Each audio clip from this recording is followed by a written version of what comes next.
परमात्माये नमः।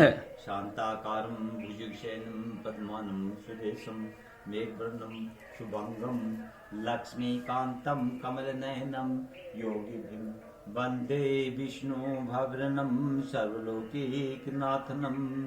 बोलो श्री कृष्ण भगवान की जय। ओम श्री परमात्माये नमः। हे पार्थ, ये बुद्धि तेरे लिए ज्ञान योग के विषय में कही गई और इसी को अब निष्काम कर्म योग के विषय में सुन।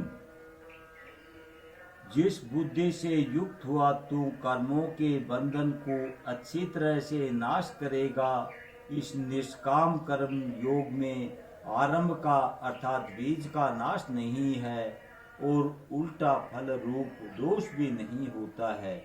इसलिए इस निष्काम कर्म योग रूप धर्म का थोड़ा भी साधन जन्म मृत्यु महान भय से उद्धार कर देता है। हे अर्जुन, इस कल्याण मार्ग में निश्चयात्मक बुद्धि एक ही है और अज्ञानी सकामी पुरुषों की बुद्धियां बहुत भेदों वाली अनंत होती हैं।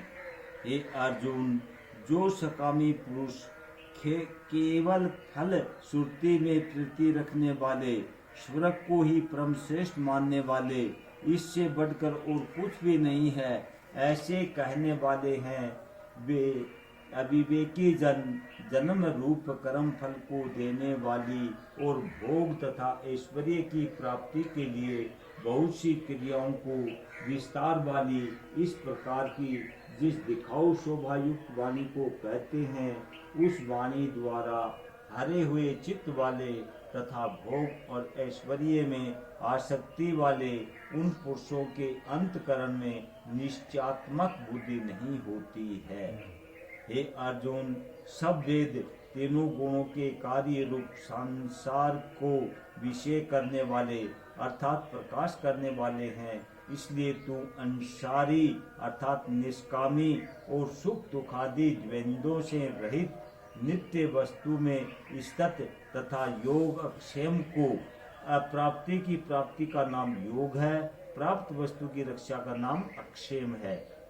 योग अक्षेम को न चाहने वाला और आत्म परायण हो, क्योंकि मनुष्य का सब ओर से परिपूर्ण जलाशय के प्राप्त होने पर छोटे जलाशय में जितना प्रयोजन रहता है, अच्छे प्रकार ब्रह्म को जानने वाले ब्राह्मण का भी सब वेदों में उतना ही प्रयोजन रहता है। अर्थात जैसे बड़े जलाशय के प्राप्त हो जाने पर जल के लिए छोटे जलाशय की आवश्यकता नहीं रहती है, वैसे ही ब्रह्मानंद की प्राप्ति होने पर आनंद के लिए वेदों की आवश्यकता नहीं रहती है। बोलो श्री कृष्ण भगवान की जय। ओम श्री परमात्माये नमः।